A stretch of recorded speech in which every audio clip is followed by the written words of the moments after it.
Welcome to the 2021 Sunstone Symposium session number 223, The Impact of Purity Culture on Self-Esteem and Body Positivity.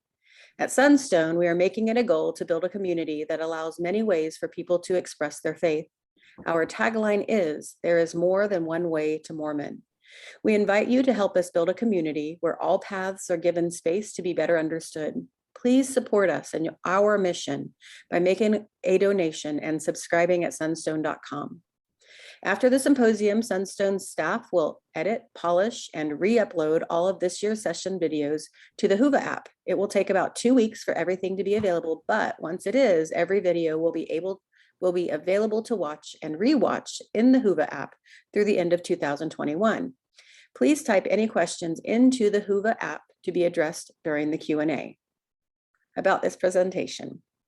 Christian denominations, including the Church of Jesus Christ of Latter-day Saints, often rely on tenets of purity culture to teach about both sex and sexuality. This presentation summarizes the results of a study on how teachings based in purity culture impact women's self-esteem and body positivity. Interviews with 24 women who were raised in the LDS Church provide insight into the impacts of the church teachings on self-esteem and body positivity.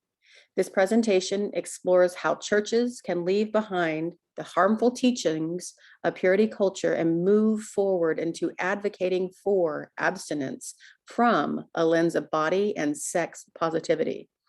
I would like to take a second to introduce you to both of our speakers before we begin. Emily Janes and Maggie Smith are doctoral students in couple marriage and family therapy program at Texas Tech University. They have decided to be forever research partners to bring more light to the impact of faith deconstruction, religious disaffiliation, and crises of faith on identity, relationships, and overall well-being. I will now turn the time over to our presenters. All right, thank you so much for that great introduction.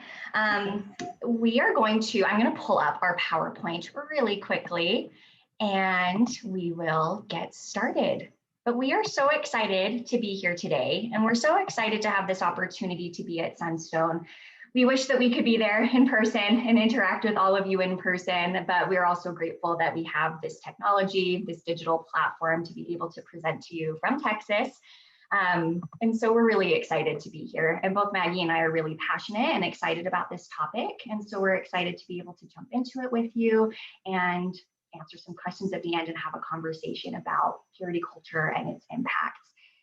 So just to get started, we'll give you a brief overview, kind of the direction that we're going moving forward. We'll start off just by introducing ourselves so that you get to know a little bit more about us as well as where we're coming from with this research. And then we'll jump straight into the content. We'll look at what is purity culture, some of the research on purity culture that's already been done, the specific tenets of purity culture. And this is also where we're going to start weaving in some of the data from participants, some of their quotes about how they saw purity culture show up being raised in the church and what the impacts of that were. Additionally, and this is where Maggie will shine, she will talk to us about the body and religion, and specifically looking from more of a theoretical lens of embodiment and radical dualism. And then at the end, we will talk a little bit about future directions and how we can advocate for change within the church and within the Christian world at large for stepping away from purity culture and introducing these teachings in a new way. So as announced, my name is Emily Janes.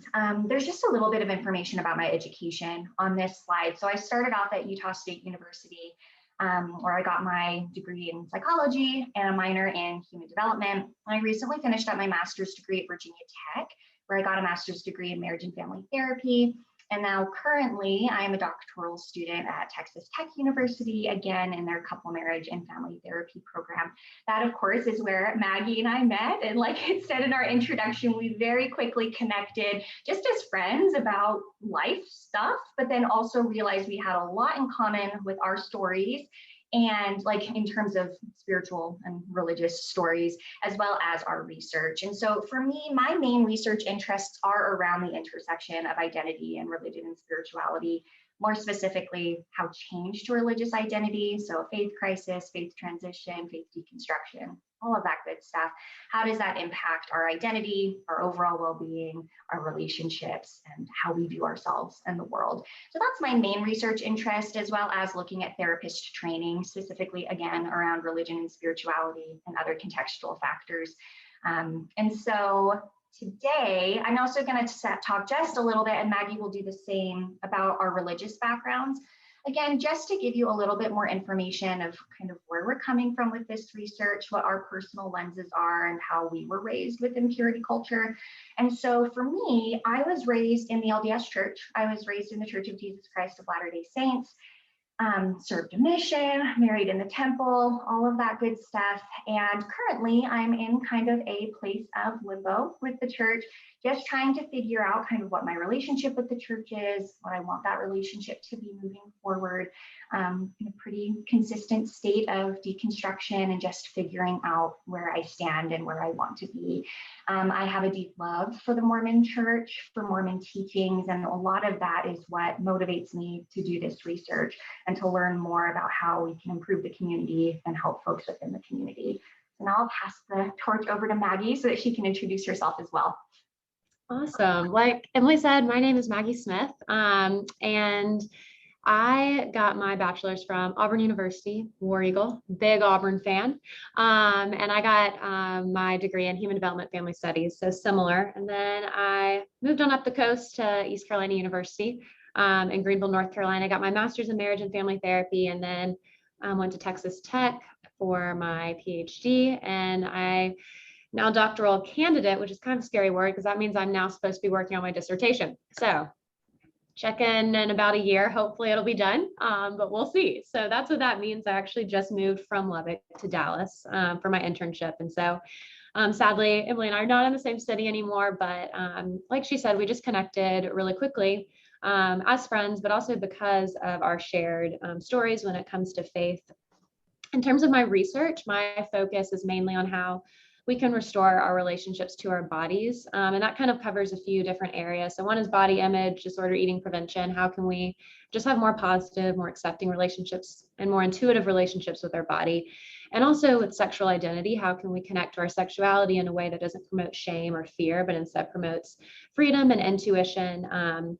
And also just living from an internal values-based place for both of those things, rather than maybe these external rules or narratives that are present in both body image and food and in sex and sexuality. Actually, there's a lot of overlap. And another big part of my research is LGBTQ inclusion in faith communities and how we can create safer faith communities for our LGBTQ friends in the pews.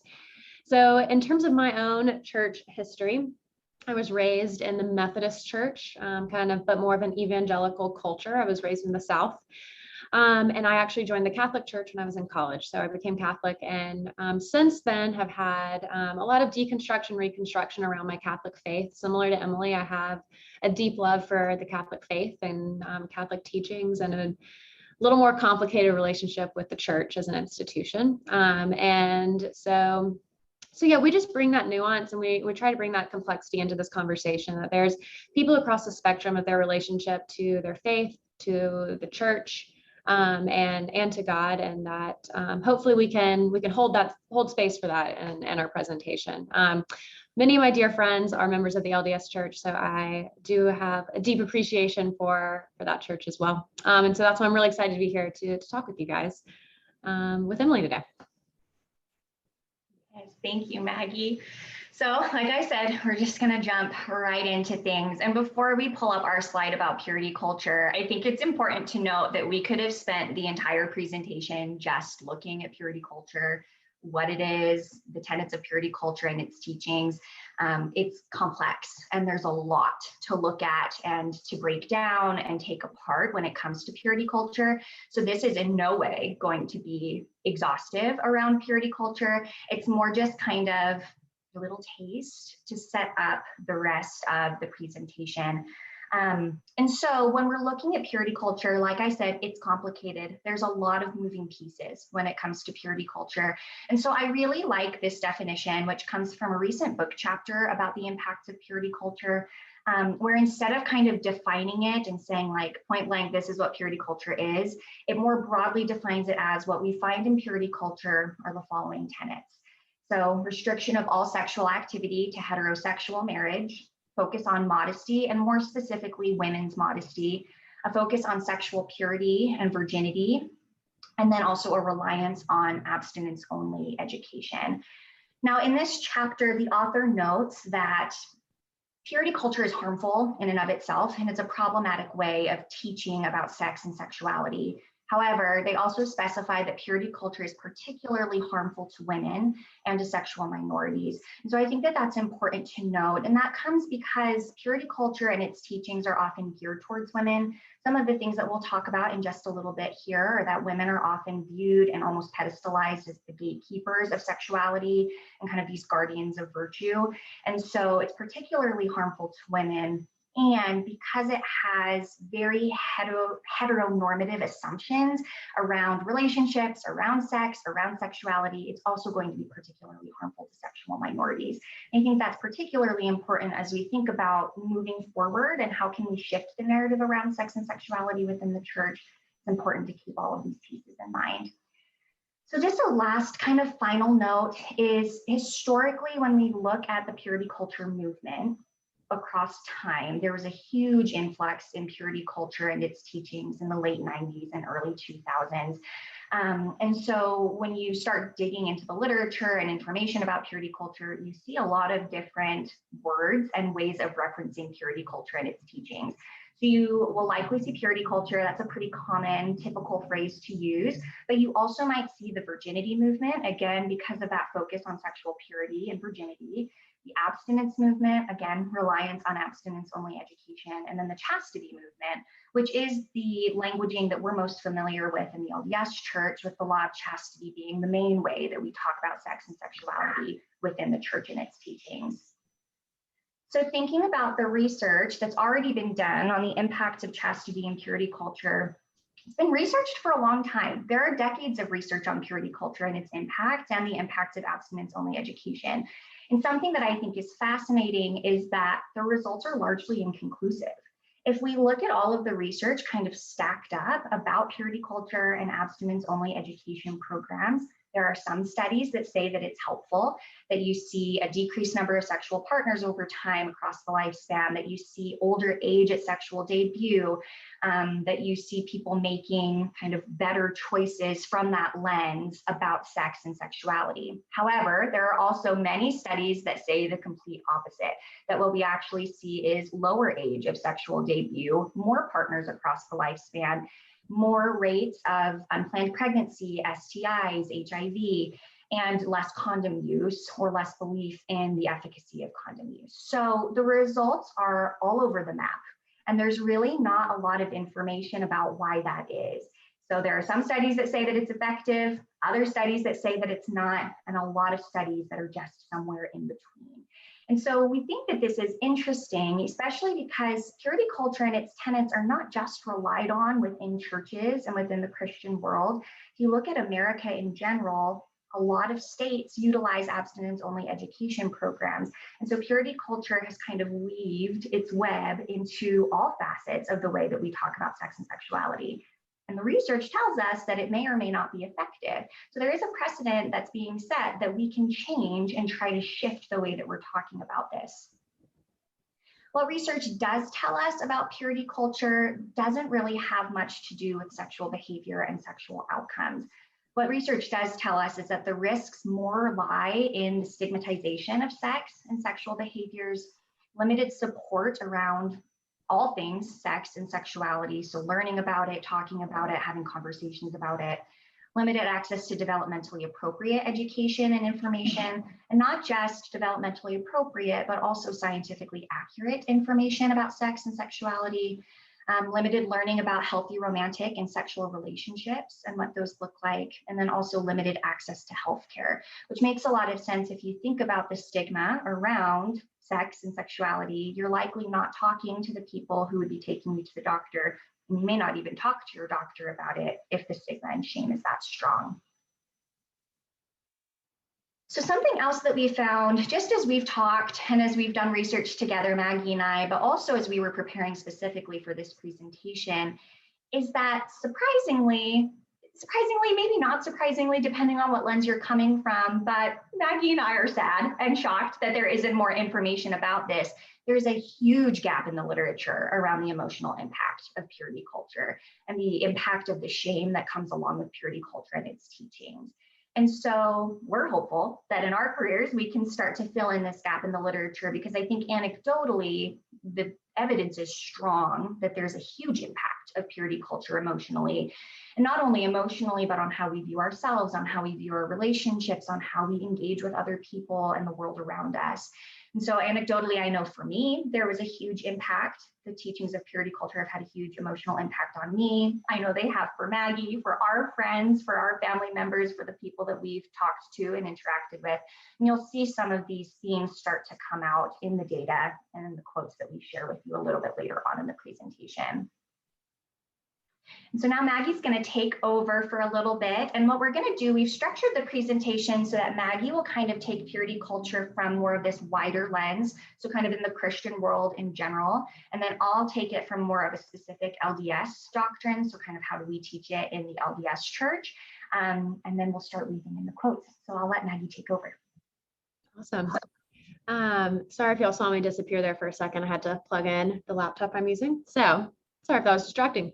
Like Emily said, I'm going to talk a little more broadly about how these themes show up in Christian culture and Christian church. And I think it is important to keep in mind that there is such a limited research on these emotional outcomes, but there is a ton of anecdotal evidence. If you look up any social commentary or blogs, or even people who write about their experiences with the teachings of purity culture on social media, there's a lot of anecdotal evidence that we need to look at as researchers, because clearly something is happening. And so this part is more talking about those pieces of talking about what we're seeing kind of in our own cultural spaces. And so the first big tenet that Emily mentioned earlier is this emphasis on virginity and purity. And basically what this means is that when we're talking about sex and sexuality, oftentimes in Christian culture and the Christian church, it's less about teaching about sex in a developmentally appropriate level or about a scientifically accurate level. And there's a huge emphasis on just avoiding sex, and this emphasis on virginity, and that your identity is kind of rooted in your ability to avoid sex before marriage. And a lot of times it becomes really wrapped up in your faith identity as well, or your kind of the degree of how serious you are about your faith, or how important your faith is to you based on your level of purity. And so you can probably recognize some of these images. We're going to get into the contamination metaphors later, but this is one example kind of the tape losing its stickiness, or the wedding gift that gets thrown around and it doesn't look nicely wrapped anymore. And how that emphasizes the virginity and the purity rather than maybe a healthy connection to sexuality. There's also, it's common to see physical markers of this commitment to virginity or to purity. The True Love Waits movement, the purity rings, is a really common marker of that. Or you might see pledge cards. That was something I experienced in my high school. Was we had chastity talk, and there was kind of pledge cards that we signed and we're supposed to keep in our wallet, basically. So again, it's kind of this form of identity. It's like an identification that you carry with you of virginity. And it's really interesting kind of seeing how this is portrayed in even pop culture. I'm a huge One Tree Hill fan. I don't know if any of y'all are One Tree Hill people, but I love this show.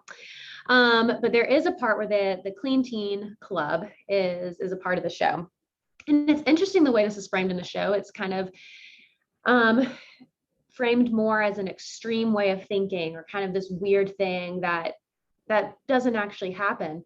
But as I was watching it, and as I was watching it with a lot of my friends, we were recognizing a lot of the teachings in this club that was definitely extreme in the show, but we were hearing a lot of our own experiences kind of echoed in how sex and sexuality was being talked about or taught in this Clean Teen Club and in the show. So it's interesting how we see it pop up in pop culture as almost like an extreme way to talk about sex and sexuality, but it's actually it's a very common, the teachings or the values around sex are still very present in how we talk about sex in the church. The problem that can come up, I think, when we emphasize virginity and purity rather than healthy sexual identity is it stigmatizes people's relationships to sex and sexuality. And we're going to talk about this more in depth later on about there's this emphasis on avoiding sex. And then all of a sudden, when you get married, you kind of flip a light switch and you're supposed to all of a sudden have a fully integrated sexuality. And unfortunately, that is not how our brains work. You know, if we've been indoctrinated with certain relationships to sex and sexuality for many years, we can't switch it overnight. And then there can be a lot of shame when people aren't able to do that. And that can cause a lot of issues within couple relationships. Again, these are things we see more clinically and anecdotally, and we need some more research on it, how we can support people in these situations.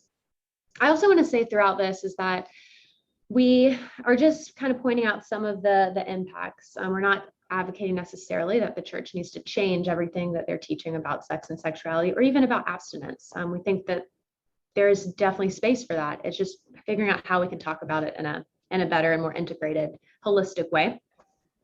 So moving on from that, the next one is kind of this prohibition or stigmatization of physical affection. And this might be more common in kind of where my culture, kind of evangelical culture that I grew up in. I Kissed Dating Goodbye. Y'all might have heard this book. I don't know if it was as common amongst LDS teens as it was amongst evangelical teens, but it was a book that came out in the late 90s. And a big premise of it was kissing this typical dating goodbye and instead courting, which meant very limited physical affection, no hugging or kissing until your wedding day, because the idea was that caused sexual temptation and that could lead to impurity. This is a popular YouTube channel within kind of Christian culture, Paul and Morgan, and they did also, this is very recent from the past few months, talked about how they did not hug or kiss before they got married. These are all personal decisions that can come from a very healthy place, but I think oftentimes what happens is people start to associate physical affection or any sort of physical connection with a romantic partner as something to be ashamed of or to avoid. And again, if that's how you've related to physical affection in relationships for years upon years, it can be really hard to flip that switch just because you're married. And so, you know, there is a lot, I think, of shame that comes along with showing physical affection or connecting physically to a romantic partner, even if it's not sexually, because of this idea, it could lead to sexual temptation, it could lead to impurity. And if you lose kind of that virginity or that purity, even not just virginity, just that sexual purity, you lose part of your faith identity. And again, it's all about how this is really wrapped up in identity, I think, within faith cultures. So the next big theme is a hyper focus on women's modesty. And again, I want to emphasize women here. A lot of times these conversations about modesty are focused towards women, and men are not included in the conversation very much at all. You just see a few images, just some common guidelines you might see. Again, another common YouTube channel within Christian culture. But it's this idea that, and I'll talk about this a little bit more when we talk about women's sexual gatekeeping, but that modesty is this hyper focus on modesty within sex and sexuality, and within our conversations about sex and sexuality is kind of protecting men from lust, or protecting men from women and the dangers of women's bodies. And what happens is it creates a lot of body consciousness and a lot of body shame for women when they start to only see their bodies from not only an external view, but a very male-centered, maybe patriarchal view of they're seeing their bodies solely as a sexual object.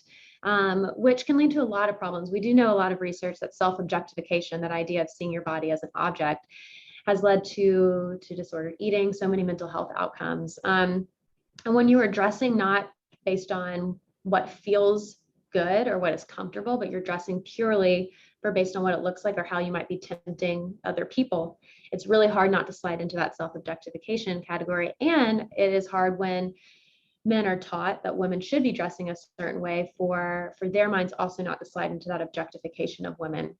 And so even though modesty is protecting men, the goal is kind of to protect against lust, it does not really protect women against objectification. And I think that's a really important thing to think about, is that a lot of these teachings are kind of rooted in protecting men from a lot of stuff, but they don't look out for women and those negative outcomes that can come with some of these teachings as intentionally. So here's an example of a modesty policy. This is actually from a Catholic university in Florida, well, the Steubenville, Florida campus. And as you can see, I kind of highlighted some of these rules, and a lot of these are focused on women's clothing. Short skirts and dresses, shirts that reveal midriff, wearing a long pants or a skirt. Again, this could apply to men too with shorts, but mostly this is geared towards kind of policing women's bodies and policing what they wear. And so again, it can promote a lot of body shame if women feel like their body is something that they should be hiding, or if it's something that's dangerous. That mentality is very difficult, once again, to switch once you get married. You don't change your relationship to your body overnight. You can't change your relationship to sexuality overnight. And so this emphasis on women's modesty can have a lot of negative outcomes later down the road. And as I'm about to talk about, unfairly puts the burden on women to take responsibility for not only their sexuality, but men's sexuality as well. And it does not put a lot of responsibility on men to kind of control their own sexual desire or their own lust. And that kind of leads us to this theme of women as sexual gatekeepers. And this is a very common idea that is present in purity culture, this idea that it's women's jobs to protect men from lust and to also kind of uphold the sexual standard of a relationship. So it's considered a woman, a lot of times culturally, the woman's job to stop things before it gets too far, or to maintain the sexual purity of a relationship. It's considered that guys don't have control over their sex and sexuality. So women have to kind of step up to the plate and kind of be on that pedestal of virtue, which, can prohibit a ton of things for women sexually, in terms of being able to be fully present in sexual experiences, even once they're married, because they've been gatekeeping for so long, or being fully able to connect with their partner physically and be present without feeling the anxiety of having to gatekeep or having to kind of be the sole bearers of virtue in their relationship. Here are just some common phrases that you might have heard. So that men are inherently driven by lust, and so therefore there's no self-control when it comes to sex. And kind of like I was saying, because of this, you might hear women have this gift of calling men to greater holiness, which sounds great on the surface, but like I said, has the implications of that message can be harmful for women, because it again is taking responsibility away from men for their own sexuality and is placing it on women. Biologically, men have a hard time stopping when they become aroused, again placing this responsibility on women to control the sexuality of men, which we're going to talk about this in a second, has a lot of issues with consent and power in sexual relationships. And again, this common kind of, what were you wearing? Were you tempting your partner? How are you leading him astray? And again, women are kind of seeing this Madonna whore complex, and that's this idea in the human development and kind of social sciences that women are either considered kind of the pinnacle of virtue, the pinnacle of purity, kind of this Madonna, or they're considered the temptress, the source of deceit, source of lust. And there's not a lot of room for nuance in there. It's kind of it's a dichotomy. It's an either or. And so women as sexual gatekeepers, you see very much on this Madonna side of kind of being that upholder of virtue, which later down the road, and when I talk about the theory of embodiment later, it really disconnects women from their bodies and disconnects women from their sexuality, and it does not allow them to connect in a positive way to those parts of themselves, which can definitely have implications for long-term committed relationships and marriages later on. So this idea of the sexual gatekeeping is very closely related to diminishment of female body autonomy. There's a lot of language when talking about sex and sexuality within purity culture about kind of a woman's body belonging to her future husband. And so her sexual decisions are not for herself, but they're for her future husband. And that lack of autonomy has some pretty big implications about how women think about their level of empowerment over their bodies and their ability to say no when they're uncomfortable and consent, which I'll talk about next. It also really ties the worth of the female body to their virginity before marriage. And, this is something that is not necessarily a part of the gospel in terms of if someone, makes one mistake, or if someone, doesn't exactly live up to a standard that has been set, that their worth should diminish. That's actually opposite of kind of what we're taught about the gospel, about the atonement. And so it's something that's really interesting that women's bodies are considered almost depreciated if they have more sexual experience, or if they don't maintain their virginity. Again, it's that identity piece. It's really locked in with their faith identity. And that's how a lot of times men are taught to see it as well.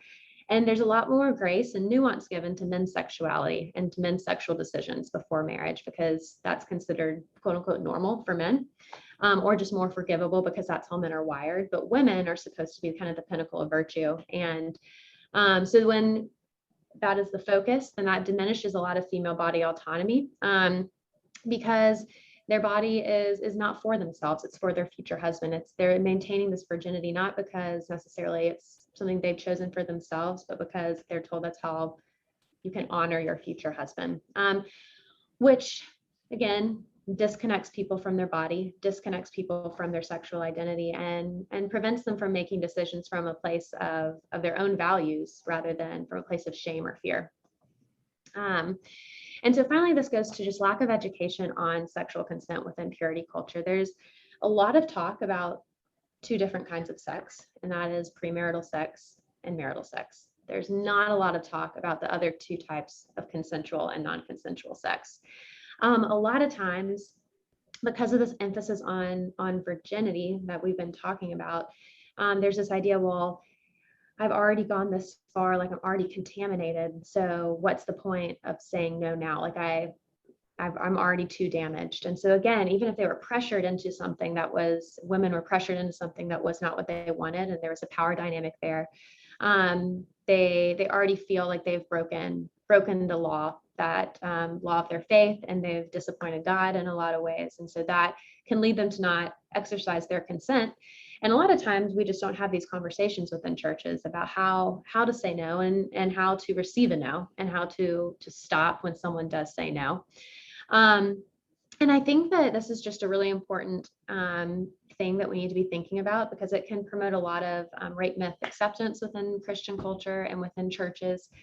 And also it just, again, kind of takes away this autonomy from women and from their autonomy over their bodies. And again, it emphasizes this idea that their body belongs to someone else. And that puts women in some very dangerous situations. And so thinking about how we can integrate more conversations about consent within our sexual education and Christian culture is super important, just because it can lead to some really horrible outcomes, and not just horrible outcomes, but trauma for women.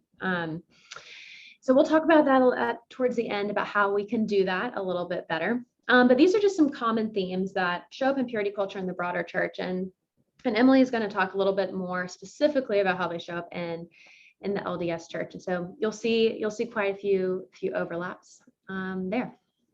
Yes, lots of overlaps. Most of these themes are going to be essentially the exact same as what Maggie has already talked about. There are some differences in some areas where we focus more or focus less, but the majority of these themes are going to be very, very similar. And so what we're going to do, just to give you an idea about structure and kind of what things are going to look like for the next few minutes, taking the themes from what Maggie just talked about in the wider Christian world, now we're going to focus into LDS teachings and LDS culture. So we'll talk a little bit about the theme, how that shows up in teachings, and a lot of that is anecdotal, kind of from my wards growing up, my young women's experiences, things that I heard and taught on my mission, different things like that. Also, I just polled people, like I would text friends and be like, hey, what were the law of chastity lessons that you learned in young women's and things like that. So it might be very different from your experience, and that is perfectly fine.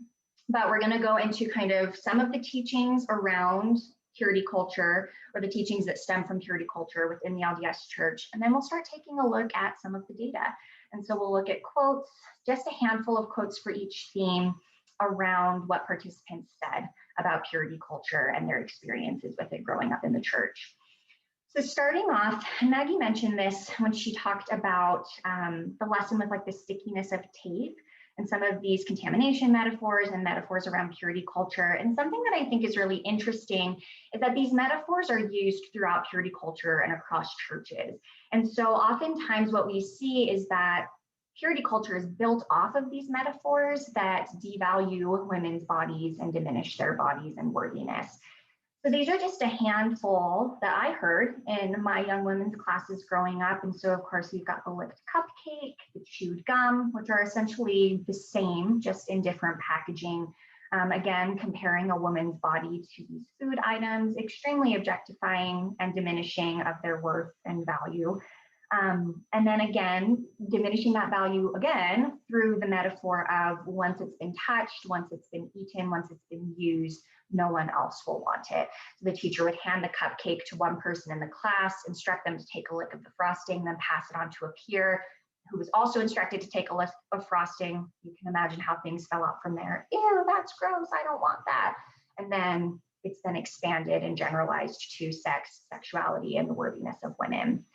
Another interesting one, and this one is taking worth and kind of putting it in the forefront of the metaphor, is looking at money and utilizing money as a metaphor for women's bodies within purity culture.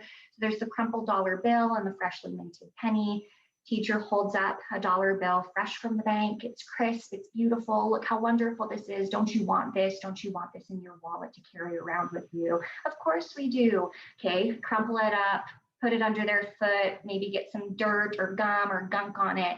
Okay, do you want it now? Again, we see very similar themes as the food metaphors, devaluing women's bodies, devaluing women's worth based on these metaphors. And then one that particularly has stuck with me, sadly, from my young women's experience. And like Maggie was saying, it's interesting because while these metaphors are kind of foundational to these teachings, which are viewed as such a big part of the church and religious identity, oftentimes they are full of inconsistencies with the actual teachings of the gospel. And this one in particular, I think, highlights that, where the teacher would bring like a board of wood, nail in several nails, and then use a hammer to pull the nails out. The hammer was compared to the atonement, or to Jesus Christ, that he has the power through the atonement and through his sacrifice to pull those nails out and remove that sexual sin. However, hold the board up, there's still a bunch of holes. So even though the atonement has worked, the woman is still not whole because of the mistakes that she's made. So again, wildly inconsistent with the teachings of the atonement that we learn. However, it's stuck, right? I'm still deconstructing this metaphor, and it's something that was used often in young women's. And so these are just some of the many metaphors that people use to talk about the law of chastity and to talk about the importance of the law of chastity for people's relationships moving forward. So taking a look at some of the data, and I'm going to move our little faces so that I can see this more fully. This is a quote from a participant who was talking specifically about chastity lessons in the context of college and being surprised that even in their student ward, they were continuing to have these conversations about chastity.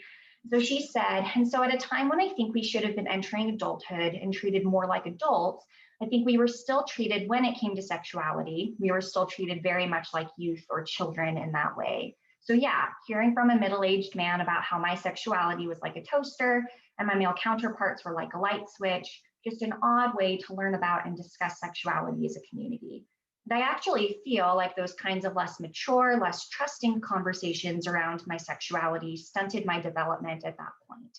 So I think certainly in terms of my view of myself as a woman who is a sexual being, I think that there was a part of that sexuality that had to be controlled. And a lot of my guilt came from a very natural desire to be more physical. So now we're going to scooch on to this theme of a hyper focus on women's modesty. And so you might recognize this. This is just the first paragraph of the dress and appearance section of For the Strength of Youth pamphlet. And so it says, through your dress and appearance, you can show that you know how precious your body is. You can show that you are a disciple of Jesus Christ and that you love him. Prophets of God have continually counseled his children to dress modestly. When you are well groomed and modestly dressed, you invite the companionship of the Spirit, and you can be a good influence on others. Your dress and grooming influence the way you and others act. And so Maggie spoke to this just a little while ago when she was talking about modesty and purity culture at large, that oftentimes these teachings set up this dichotomy of, if you are a disciple of Christ, if you're trying to do what's right, if you value your religious identity and your faith, you're going to be doing these things. And I think we can see that pretty clearly in the way that this section is worded, right? If I honor my body, if I'm being obedient, if I'm a disciple of Christ, I'm going to dress a certain way. And if I don't, then I don't value that relationship and I don't value or honor my body. I think it's also interesting to recognize that in For the Strength of Youth pamphlet, it talks for like a paragraph and a half, and then it finally mentions men. And it's just this one-liner that says, essentially, men should also be aware of their dress and grooming. And I think even having that line implies that the rest of it was very geared towards women. And it was almost this flag of like, oh, boys, you should also be paying attention here, right? So again, very focused on women. A lot of the guidelines are going to be looking at more traditionally female dress. And so how does this show up in LDS teachings and in LDS culture? I think one of the first places we see it is in dress codes that are very common in LDS church activities. So thinking about girls' camp, I remember when I went to girls' camp, there was a lot of talk of, well, it's just girls here. It's just all of us together. Why can't we dress the way that we want to? It was also August in Maryland, so horribly hot and humid. And so wearing these heavy, bulky clothing was very uncomfortable and unhealthy in a lot of ways. When we asked, hey, can we dress a little bit more comfortably for the heat? Oftentimes the answer was, well, there are 2 priesthood holders here in case of an emergency, and so we have to dress modestly on their behalf. Additionally, church dance dress codes where girls were oftentimes turned away because they were not dressed modestly enough for the dance, or they were given like a cardigan, a shrug, a pair of leggings, something that may or may not have matched their outfit to make it more modest so that they could go into the dance and enjoy themselves with their friends. Additionally, very similar to what Maggie showed us earlier from the Catholic University, modesty is a part of all church schools' honor code. So if you go on any BYU campus, there will be an honor code that includes modesty and dressing in a certain way. Additionally, and this is going to pop out in one of the quotes that we'll see in just a second here, there is the sexualization of women's bodies through modesty from a very young age. And so even seeing little babies wearing leggings under a skirt or a dress that is too short, that's showing their knees, or babies wearing tank top dresses with a little shade shirt underneath to make sure that it's modest by traditional LDS standards. And so women's bodies are sexualized from the very beginning through these modesty standards. Modesty fashion shows were a common young women's activity that I engaged in as a young woman. Again, thinking about men can't control their thoughts, and so women need to take on kind of this mantle of modesty to protect them from sexual sin, and to protect them from impure thoughts and sinning even in that way in their minds, which of course then leads us to the pretty infamous quote about women becoming walking pornography if they choose to dress immodestly. And in the tail end of that quote, if you read it in its entirety, it talks about how women choosing to dress immodestly is making the lives of men more difficult, especially if they already have challenges with sexual sin or with pornography. So again, putting that responsibility on women to shift the behaviors of men, the thoughts of men, and to protect them from sexual sin. So what we see in the data, there's this quote about different lessons that they learned about chastity and modesty that says, I remember For the Strength of Youth in EFY lessons on chastity and modesty definitely taught me to see myself apparently the way boys were seeing me, and to constantly have this sort of male gaze where I constantly was aware, oh, this is how my body probably looks, and being very, very self-conscious, almost to the point of being distracted. Additionally, and this is a participant who talked about having a larger body size growing up, and so the modesty standards felt very different for her than they did for her friends who were in smaller bodies. So she says, even clothes that would look just fine on my little friends would be a little revealing on me, and I was very self-conscious about it. And people would comment on it, or like leaders or whatever, like, that's a little low cut. And you'd be like, I don't know what to do. I don't know what I should do because my friends can wear this shirt and it's fine.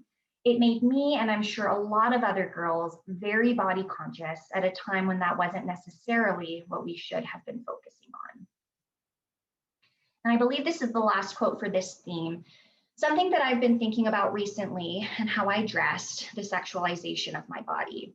I definitely felt it acutely from a very young age. I didn't realize it was the sexualization of my body. I may be modest, but I heard conversations between my mom and my aunts, like, should you dress baby girls in tank top dresses? It was just like, let them live by the law of modesty from the very beginning. So now scooching on, and we kind of led up to it in thinking about modesty being a way to be a sexual gatekeeper, but looking at this theme of women as sexual gatekeepers within the church.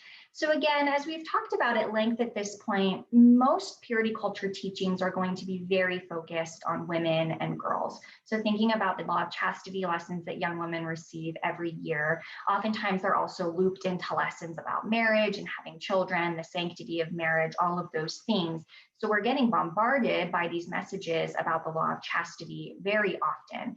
Now, of course, I haven't ever been in a young men's class. I've never been a young men's teacher, but my understanding anecdotally from what people have told me in my life is that oftentimes the law of chastity is attended to, it's talked about, and the majority of the lesson is very focused on abstinence from pornography. And so they're structured very differently. Even if we're receiving similar information, the focus is very different in these different classes. Something else that stands out to me, and I do want to acknowledge that the Young Women's theme has changed pretty dramatically since I was in Young Women's, when I would have graduated from Young Women's in 2013, I guess, is when I would have transferred out of the Young Women's program. But when I was in Young Women's, we still had the older theme that's shown on this slide that listed the Young Women values. And when I entered the Young Women's program, it stopped at integrity. But by the time I graduated, they had tacked on virtue at the end of the list of Young Women's themes. And while the definition of virtue is broad and includes a lot of things, the focus in Young Women's and in the activities that we did around virtue were very focused on sexual purity and kind of this idea of sexual virtue.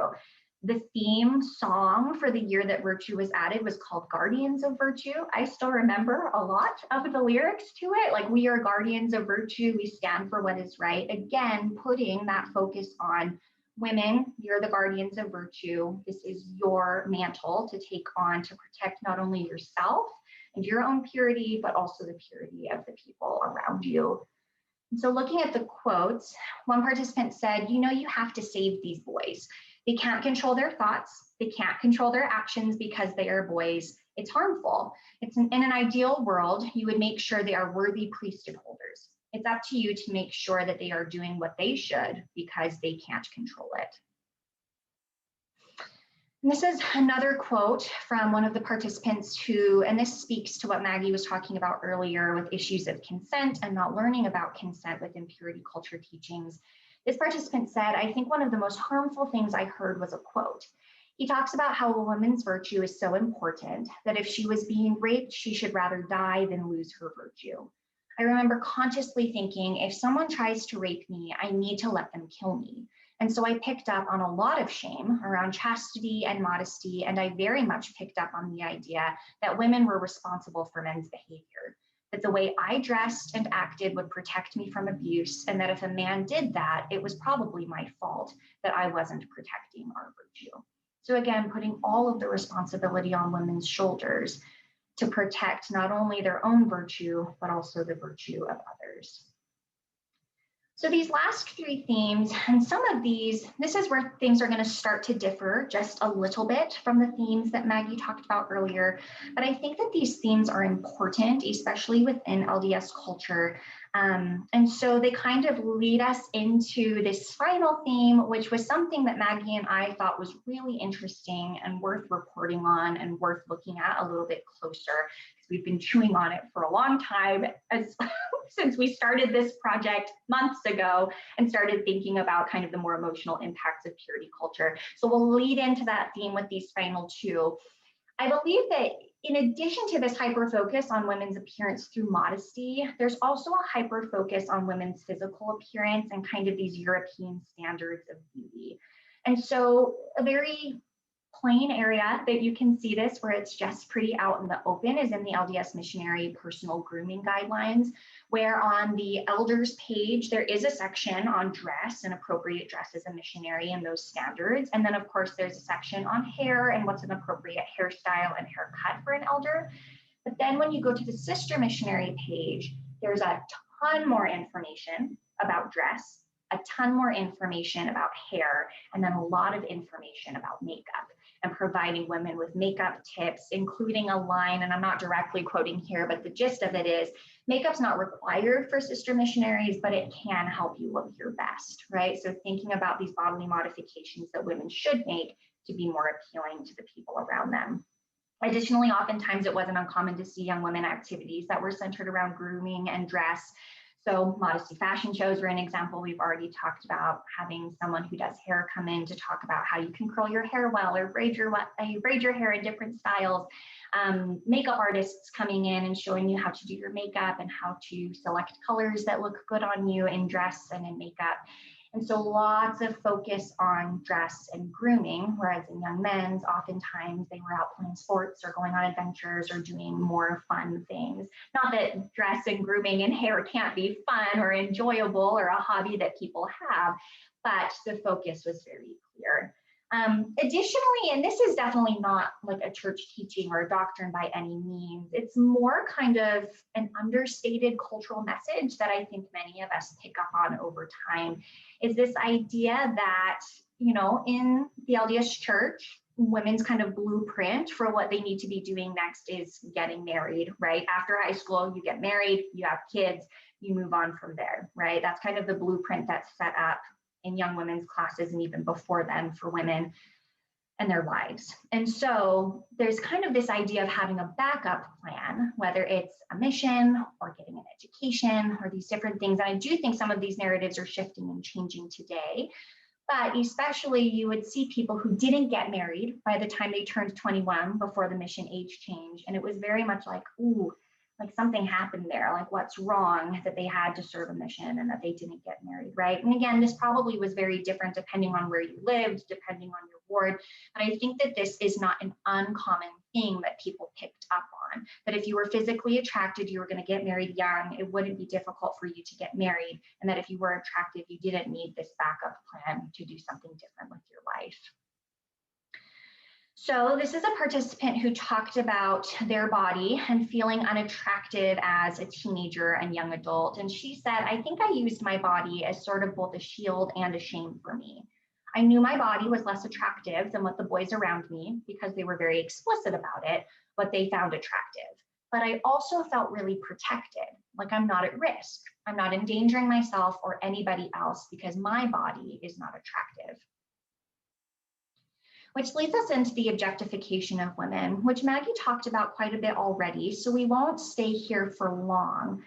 But there is this kind of ongoing view of women as a temptation. As was reflected in that last quote from a participant, she felt very protected because she wasn't physically attractive, at least in the ways that the boys around her were talking about and wanted. And so she felt very protected, that she wasn't a temptation, she wouldn't be harmed because she didn't fit kind of these rules of attractiveness that the boys around her had set. So there's this view of women as a temptation, not as a person, not as a person with full personhood and humanity, but as simply this temptation to the men around them.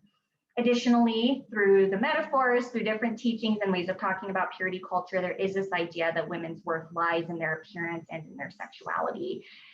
On my mission, at least, it was not uncommon to hear people talk about the more you baptize, the hotter your wife will be, or the harder you pray, the more you focus on your connection with Heavenly Father, the hotter your wife will be, right? That your reward for spirituality or your reward for doing well on your mission in terms of baptisms was that you would be given this reward of a beautiful, physically attractive woman. And then, of course, and this one is oftentimes kind of spouted out as a joke, but I think if you take a step back from it, there's a lot of information in how we talk about this concept of like a sweet spirit. Any of you have seen the Sons of Provo movie, sweet spirit, you're so nice, you may not appear it, but your soul's a pearl of great price, right? Thinking about that dichotomy of physical attractiveness and then that more spiritual attractiveness, that if you're not physically attractive, oh, she's a sweet spirit, at least she's very spiritual and has a strong testimony, right? And within that, it's not an either or, like you're physically attractive or you're a sweet spirit and you're spiritually strong and it's on the same playing level. It's very much a power dynamic of you want that physical attractiveness. Being a sweet spirit is not something that you would seek after. And so this is just one quote from a participant who said about her own body and how people perceived it. They just saw like a potential temptation and vixen. So I was no longer a person with really painful and real feelings. I was just a body. So that was a gross, gross feeling for sure. And it definitely had an effect on me.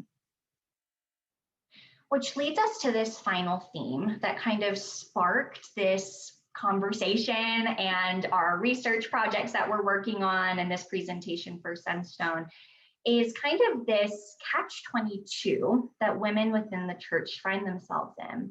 And there's kind of two facets to it, right? That there is this part, this belief that sex is inherently bad until marriage. And then after marriage, just that one day, that one ceremony, it's all of a sudden inherently good. And so sex and sexuality are off limits until marriage. And then all of a sudden, marriage is viewed as this light switch. And then you'll be a fully integrated sexual being who has knowledge about their own body, who has knowledge about what they want and what they need, all of these things. But what we know is that that's not what happens from a mental health perspective. And anecdotally, I think many of us understand that potentially decades of teachings of purity culture cannot shift in just a single day. And so that's going to have implications for relationships, sex, and sexuality moving forward. The other half of this catch-22 that I think is really interesting and really important to look at is this expectation for women to be sexually attractive without being sexual, right? And so this came up a lot in the data, and we'll only share a few quotes with you today. But this came up a lot. And I think it's interesting to note that as the interviewer, I did not ask any questions about the law of chastity. I was asking questions more widely about womanhood and kind of learning about womanhood and what that meant in the church. And these are some of the things that were coming out. So again, thinking very linked to womanhood and gender identity. So this expectation for women to be sexually attractive enough to get a husband, to get married, but not so sexual that they've become this temptation or a stumbling block for the people around them. And so these are some of the quotes that speak to both sides of this catch-22. This participant said, I think the chastity lessons brought a lot of humiliation. It's like, no, no, no, no, no. As soon as you get married, everything is okay. So like having this all of a sudden be like, you can have sex, it's fine, it's absolutely normal. And it's like you should, because you should start having babies. And very much like psychologically, it's not like you can flip a switch and be okay. The thoughts of shame are still with you, and they very much continue to go with me into my marriage. Additionally, another participant said the scriptures are full of women who are destroyed or are in trouble or cut into pieces, literally for being too sexy. It's a dangerous thing to play with if you have a beautiful body. And I felt protected in not having that. But also, this is a catch-22 because now nobody wants me. It felt like a curse and also a blessing. And that was a big struggle. And then lastly, this participant said, it just seemed so focused on your physical body. So teachings on womanhood and teachings on chastity. Womanhood was, you couldn't be too sexy, but you also had to have babies and then be attractive. You had to be a sexually desirable object, but also not too sexy. And so these teachings, if you look at all of the themes that we've talked about and all of the different ways in which we teach the tenets of purity culture within the church, it leaves women in this really sticky place where you're kind of trying to toe this line of, okay, I need to get married because my exaltation, my salvation depends on that. And I can't be a temptation. And so how do I walk that line to get both outcomes? And it leaves us in a very difficult spot where we're looking at ourselves from a male gaze, it's objectifying, it's that outward lens of our own personhood, our own bodies, our own sex, a relationship with sex, and our own sexuality. And so I think that this comes out, I really like this quote from Linda K. Klein, who talks about, like we talked about earlier with kind of that light switch concept, shame is baked into the latest round of purity teachings. And since those teachings are formalized in adolescence, they become a virtually intractable part of a person's identity. And that has implications for a person's connection to their sexuality and their bodies throughout their lives and relationships. And so that switch doesn't just flip and it all goes away and it's all fine and dandy moving forward. There are real implications, and the shame that is consistent across teachings in purity culture has deep roots, and it's difficult to deconstruct and repair our relationship and our connection to our sexuality and bodies when the foundation is these teachings of purity culture. And so now we're going to go back to Maggie, who's going to talk a little bit more about the body and religion, again, from this more theoretical standpoint of positive embodiment versus radical dualism. Yeah, so now it's kind of asking the question. So we have all this info about what is purity culture and how do we see it come up in both broad Christian culture and an LDS culture. And we have a lot of women talking in the interviews that we coded in the data about how it affected their views on their bodies.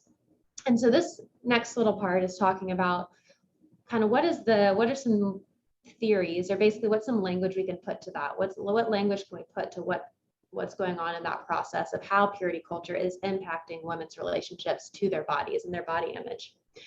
So first, I'm going to talk a little bit about embodiment theory, and that's kind of what I'm going to use to kind of frame a lot of this conversation. And so basically, what is embodiment?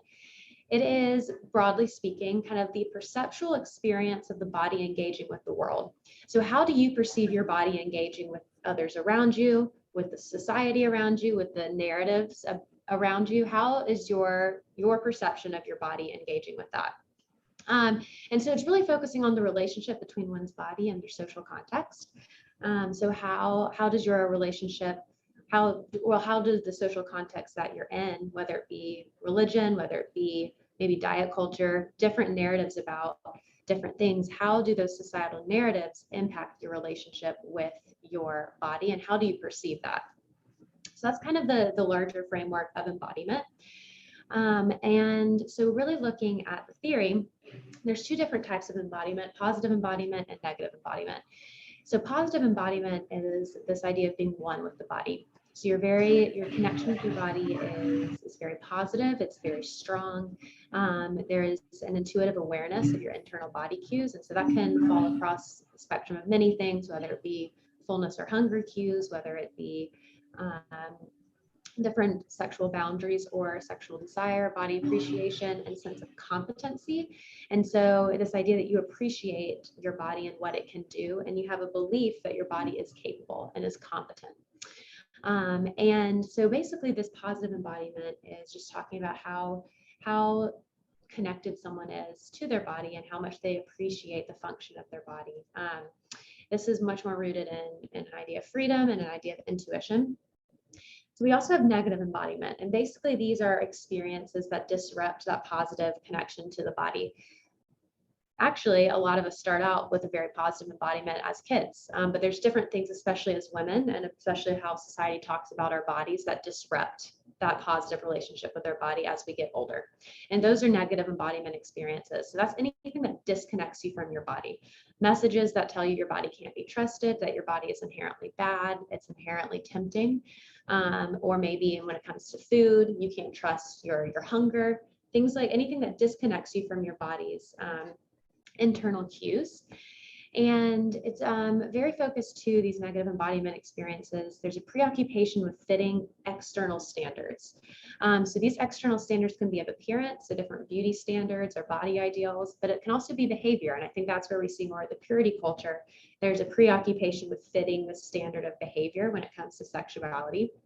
And because of this preoccupation on the external, a lot of times that leads to not a strong focus on the internal. So unable to identify your body's needs or desires because you're so focused on viewing it from an external perspective, or you're so used to hearing what other people have to say about your body that you're not able to identify your own body's needs or desires. And you start to view your body as a source of vulnerability or disempowerment, maybe a source of, when it comes to sexuality, a source of lust, a source of temptation, or maybe a lack of competency. Your body's not good enough, it's not desirable enough. All of these things are negative embodiment experiences that disconnect us from our body and kind of disrupt that positive embodiment that we have as young kids.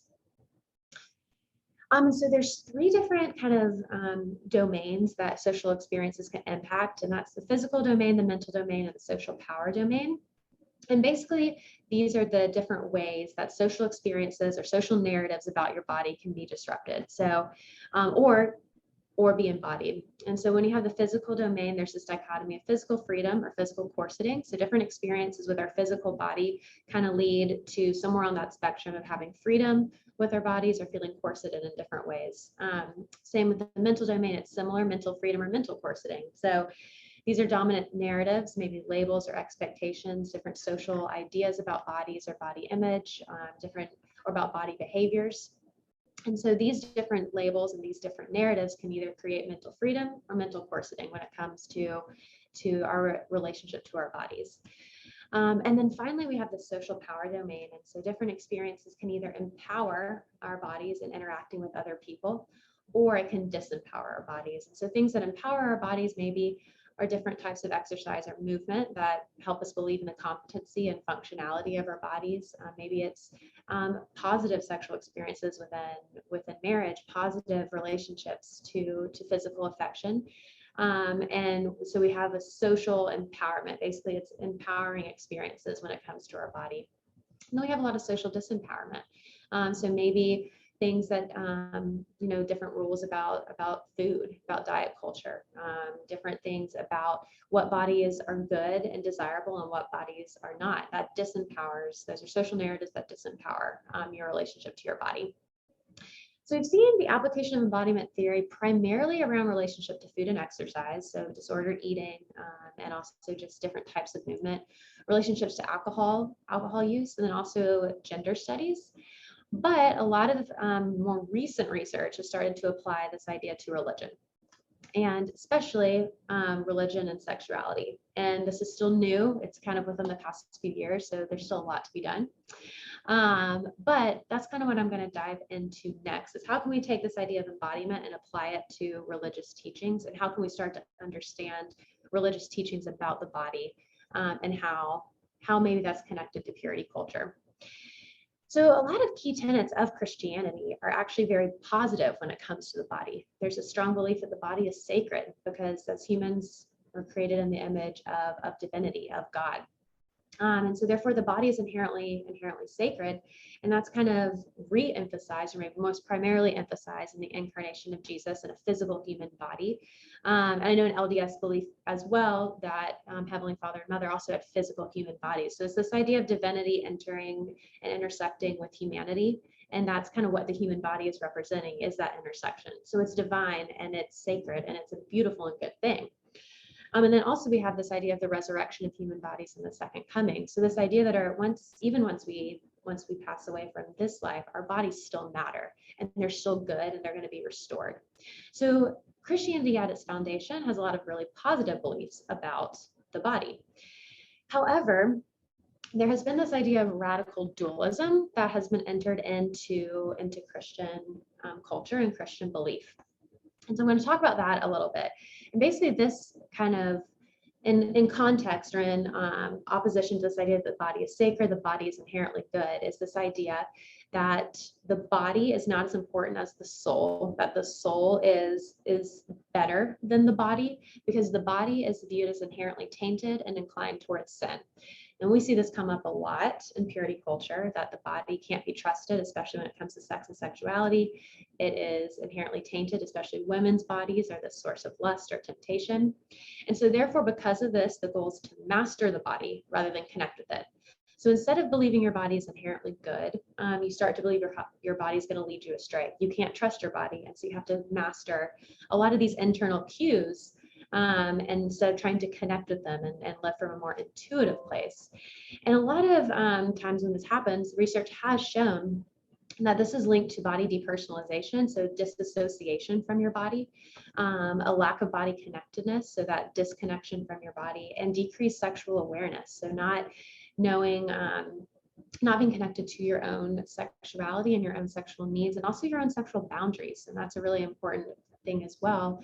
When we're not connected to our sexual values, that can lead to a lot of negative outcomes, both individually when it comes to your relationship to your body, and also within relationships. So this idea of radical dualism, that the body is inherently bad, that's going to lead to sin, so therefore you have to master it, really inhibits this ability to connect with our bodies and to see our bodies as inherently good. And there's a gendered piece to this, right? We've talked about this throughout, that a lot of times it's the woman's body that is seen as inherently tainted or tempting and going to lead not only her, but also men towards sin. And you see how this ripple effect can start to happen when our basic beliefs about the body are that it's inherently sinful instead of inherently sacred. Like maybe a lot of what scripture actually talks about when it comes to our bodies. Sorry if there was feedback. The landscapers are outside, and so lots going on outside of my apartment right now. But now we're going to wrap up before we talk about future directions. We're going to talk about radical dualism and LDS teachings. So Maggie just did a phenomenal job talking about radical dualism and how that shows up. And what that looks like. And I think that it does show up in a lot of ways in LDS teachings and in LDS doctrine. And so one of the first things that came to mind is Maggie and I were chatting about radical dualism, and she was helping me learn more about this theory, was the idea, the concept of the natural man, which is something that we talk about often in the church. And so this is just pulled, this is like the definition of the natural man pulled from the Guide to the Scriptures, just from LDS.org. And it says, a person who chooses to be influenced by the passions, desires, appetites, and senses of the flesh, rather than by the promptings of the Holy Spirit. So again, making that separation about the physical body and more of this spiritual body, instead of trying to integrate the two of them together, making this separation and viewing the physical body as something that needs to be overcome or that can't be trusted. Such a person can comprehend physical things, but not spiritual things. All people are carnal or mortal because of the fall of Adam and Eve. Each person must be born again through the atonement of Jesus Christ to cease being a natural man. So even in the definition, we can see a lot of kind of those threads of radical dualism woven into the doctrine. And we won't go into these scriptures, but these are just a handful of the scriptures that tell us a little bit about kind of this concept of the natural man, that the natural man is an enemy of God, that the natural man should be overcome, all of these things that really do stem and that we see in this radical dualism theory. Additionally, and this one's a hard one because I think it's a double-edged sword, where teaching that the body is a temple can have good outcomes, right? It can have positive outcomes and beautiful outcomes in viewing our bodies as this sacred, divine thing that was created by the divine, created in the image of divine, and that should be protected, right? I think that there can be a lot of good that can come from these teachings.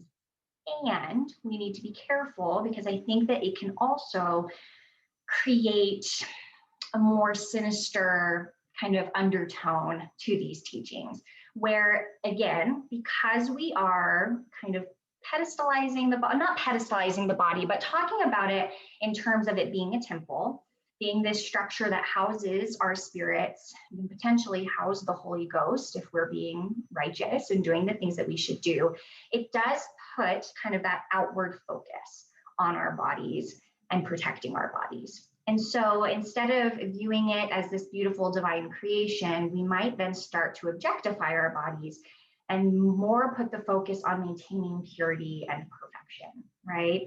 And I think that we see this come out in a lot of different ways, but just one example that made a lot of kind of ruckus a few years ago was this kind of outward focus and emphasis on physical beauty. And one of the ways that we see this is through body modifications or plastic surgery more specifically. And so there's an article in Allure magazine about beauty influencers and how a ton of beauty influencers on like Instagram and other social media accounts, a lot of them are LDS. We're raised in the LDS Church and are active members of the church today. And one of the things that it cited was that there is more plastic surgery in the state of Utah per capita than in Los Angeles and Hollywood. And oftentimes when we think about plastic surgery and body modifications, we think about LA. We think about that influencer culture that is so popular there, that is so common there. And yet in the state of Utah, per capita, there's more than Los Angeles and Hollywood.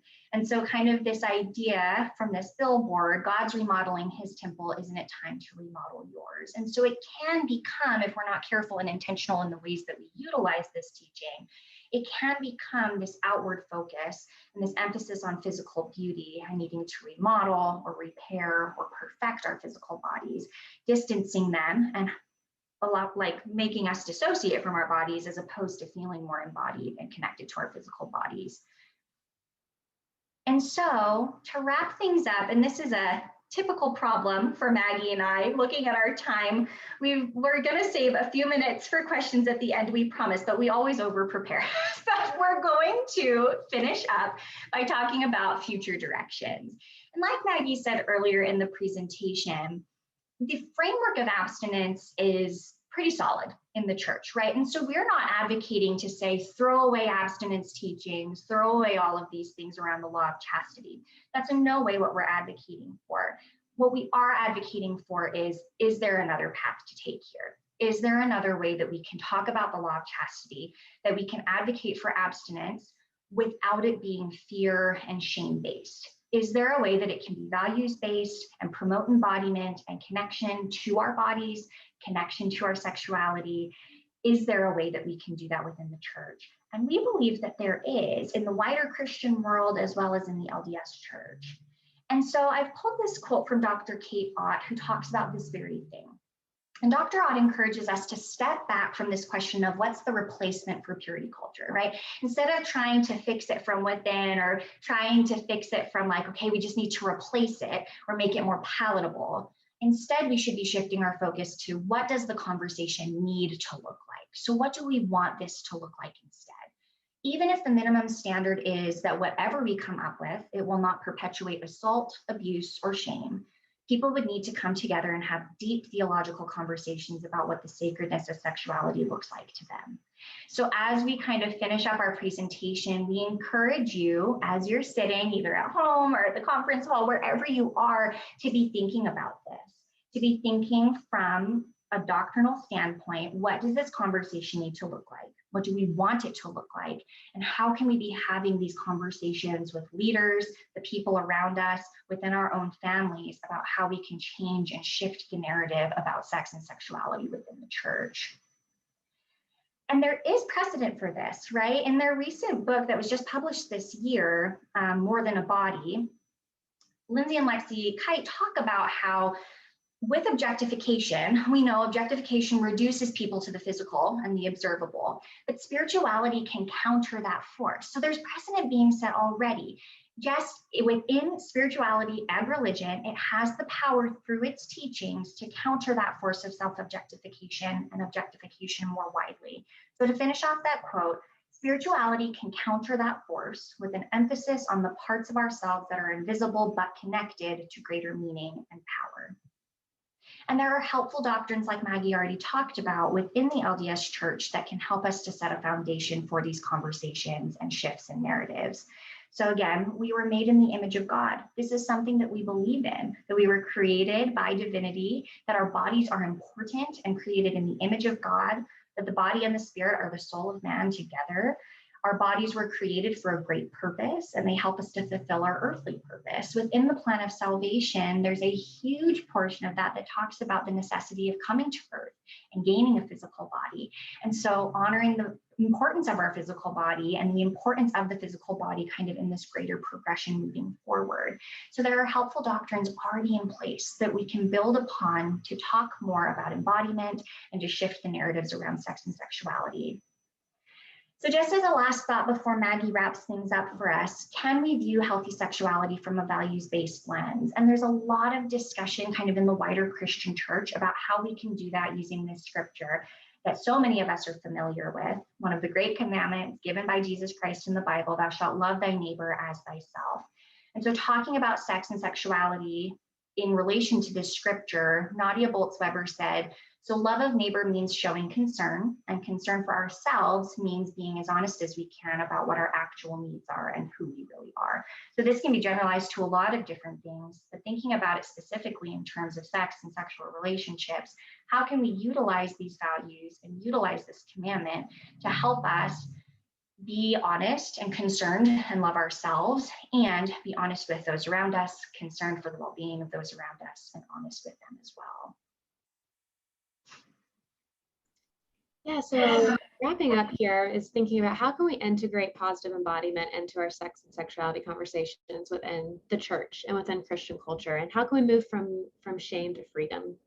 And that's the whole context and the whole foundation of the gospel in general is moving from shame into freedom. And so I think that's why actually talking about how we can have better, healthier conversations about sex and sexuality, not rooted in shame or fear, is very aligned with the gospel and with the gospel message. And it's talking about how can we still have values-based sexuality. Values are very important when it comes to sex and sexuality. That's where the whole idea of consent even comes from, is that there is value and there's values when it comes to how to treat other people in relationship to sex. But how can we have a values-based sexual ethic instead of a shame or fear-based sexual ethic? How can we have a freedom-based and intuition-based sexual ethic instead of shame or fear-based? So some of the ideas that we can kind of applying this positive embodiment, being one with the body, how can we integrate sexuality throughout the lifetime? How can we start to become comfortable with sexuality as a part of our identity instead of separating from it until the moment that we get married? How can we start to integrate that, again, in values-based ways, but how can we integrate that into our lives and into our identity across the whole lifespan? How can we improve awareness of internal body cues when it comes to sex and sexuality? How can we normalize sexual desire and promote awareness of these different cues, especially for women who have been taught to maybe repress these cues, or that's not normal for women to experience these things? So and kind of leading to this, how can we help women in particular, whose a lot of times voices are silenced in the sexual conversation or sexuality conversation? How can we help women develop internal sexual value systems, and men as well, all people? But how can we start to develop internal sexual value systems that are actually motivated by these internal values and by a place of intuition, rather than maybe from a place of shame or fear that can come from when you're trying to fit a standard of behavior from purity culture? And how can we enhance body appreciation and the sense of competency?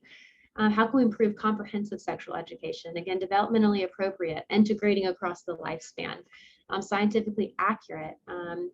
And how can we start to actually talk about sex and sexuality rather than just about avoiding it and just about virginity? How can we shift the emphasis onto a values-based sexual ethic rather than a virginity-based sexual ethic? And again, that doesn't mean we throw abstinence out the window at all. It just means we're maybe integrating it in a way that's rooted in freedom and in connection with our body rather than shame and fear. I won't spend too much time on these, but here's some examples that are out there. And these are secular examples, so they don't necessarily integrate church teaching into their kind of value systems or programs. But this is, again, saying that there's a lot of secular research also promoting for values in our sex and sexuality conversation. And one example is the Harvey Institute has principles of sexual health, talking about consent, making sure it's non-exploitive, making sure that people know how to be honest about their sexual boundaries and sexual needs, how to talk about shared values when it comes to sex and sexuality, especially across partners, how to practice safe sex and sexuality, and how to just give people information. By keeping information from people, it actually doesn't decrease any sort of risky sexual behavior. There's some research that shows it increases it. So when we teach people about how to do things safely, give them the power to make their own decisions, a lot of times they make decisions from this internal value place, and it aligns pretty well with what maybe a traditional sexual ethic would say anyway, but it's coming from a much more sustainable place rather than from kind of trying to fit a standard of behavior. So giving people and giving especially teens information is really important about practicing safe sex and safe sexual behaviors. And then also talking about pleasure and making sure that that's a part of the conversation, particularly for women, where that's kind of stigmatized when it comes to talking about sex and sexuality. Another example is the OWL program, Our Whole Lives, and I really love this program. So it's a lifespan sexuality education. They start in kindergarten and throughout the lifespan, developmentally appropriate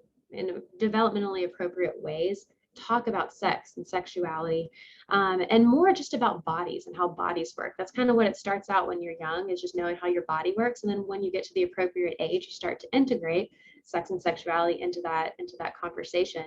But you slowly build, instead of just having one conversation, the birds and the bees one time and then never talking about it again. It creates a more normal and open conversation about sex and sexuality and destigmatizes it. It's based in these four main values: self-worth, sexual health, responsibility, and justice and inclusivity. And I think that the church would actually say, yes, we think that all of those things are important too. So again, a lot of these things are taking values still and applying them to sex and sexuality. This one does have a faith-based option.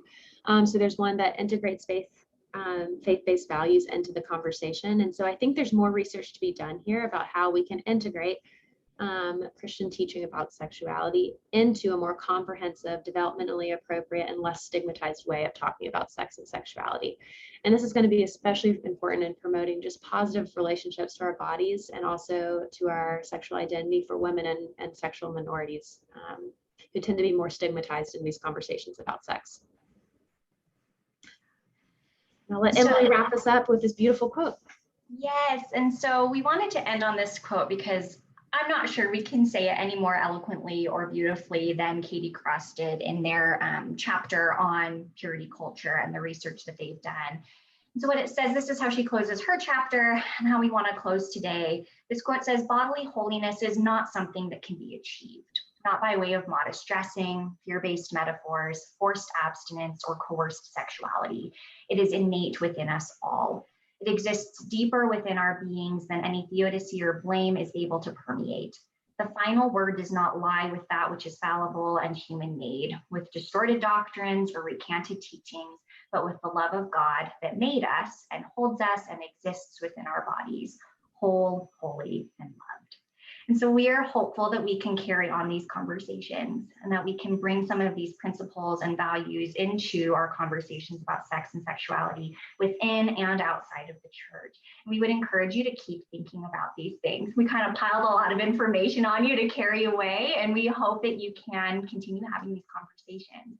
And so before we break for questions, here are our references that we utilize throughout the presentation. And also, just a quick plug, Maggie and I are starting a podcast about all things faith transitions and faith deconstruction.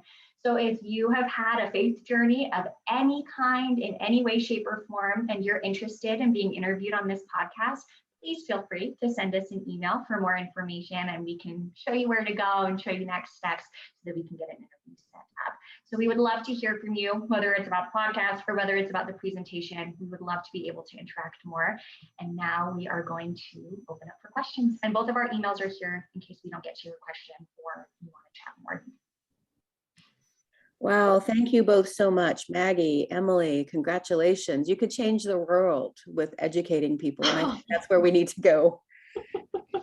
So we do have time for a couple of questions. You have so many in the chat. So what I'm going to suggest is after time runs out, I would love to see the both of you engaging in the chat and the question section. So first question that we have is from Christian Anderson. He or she, Christian, says, I am absolutely with you that purity culture is deeply problematic. However, other speakers at Sunstone point out that mainstream sexual messaging is problematic as well. How does your research shine light on how to navigate to empowering sexual beliefs from a purity culture standing point? It's more complicated than simply letting go of purity culture. And hold that thought, because here are some additional information. Here at Sunstone, Dr. Friedis and Heidi Harris in 2008 point out that casual sexual culture on college campuses is at about 75 to 95% reporting sexually active activity before marriage versus 4% at BYU, and that it's not necessarily a great alternative. Her surveys indicated that 75% of students report dissatisfaction with a lack of serious emotional connection, dates, and long-term relationships. In addition, Carrie Miles of 2014 says 11% find hookup culture empowering or satisfying. So let's get back to the original question, which is, did your research shine light on how to navigate to empowering sexual beliefs from a purity culture starting point? So if I understand the question, it's saying how do we also kind of hold space for critiquing more of the secular approach to sex and sexuality, maybe specifically when it comes to things like hookup culture, and how do we deal with this fact that a lot of people actually say, no, it's not bad, I prefer it, there's a lot of pleasure and satisfaction. And so if that's kind of how I'm understanding the question, I think that from my perspective, it's really important to think about this as a spectrum. I think there's so many times that we get into this dichotomy in the sex and sexuality conversation about it's either purity culture or it's hookup culture. And I think what we have to think about is, where is this middle ground? Where can we find a values-based sexual ethic? And, you know, pleasure is certainly one value of sexuality, but it's not the only one. And so I think that that's a really important thing of keeping in mind with hookup culture, is that sure, there maybe is an increase in pleasure. But for people who that's not their only value, then when making sexual decisions, need to be thinking about all their other values as well. And so again, it's just helping people, I think, make sexual decisions from an internal value system place, really spending time identifying what your sexual values are. And ironically, both hookup culture and purity culture don't let you define your own values. They kind of tell you what they are and what they should be. And so it's, how can we help people along the process of really identifying what they believe about sex and sexuality? What are their values that they want to filter their sexual decision making through? And then I think that the church and our Christian beliefs really guide a lot of what those can be. But again, instead of it coming from this place of this is what you have to do, otherwise you are bad or there's shame there, it's how can we help integrate this into your value system? How can we start to find this middle ground of a values-based sexual ethic rather than a shame-based? On both sides, there's shame when you don't follow maybe the narrative that is set for sex and sexuality. I don't know if that kind of answered the question or made sense. I wish I could like see faces and actually have a conversation, because that's always better. But I think, yeah, for me, it's finding that middle ground on that spectrum of how we can help people actually critically think about their values and not just adopt what someone is telling them and accept it as true. How can we critically think so that when people are making decisions, they're more aligned with a value system rather than a externally based rule system, if that makes sense. Absolutely. No, that definitely makes sense, Maggie. And I 100% agree. That was what I was thinking, was that's the importance of integrating in these values, giving people the tools, having the conversation to identify those values for themselves, and then carrying that into their decision making and what they want that to look like for themselves. Well, that was a great answer from both of you. Thank you so much. So our time is up. But please, I'd love to see the both of you start engaging with so many good questions and things to consider in the Whova app. Thank you to every single person who is here and who will be listening to this later. Thank you for supporting Sunstone. And thank you both for this tremendous work that you're doing. It's so important. Yes, thank y'all so much. We'll be looking forward to interacting with y'all, and shoot us an email too if you want. Yep, We would be happy to interact that way. So thank you. bye, y'all.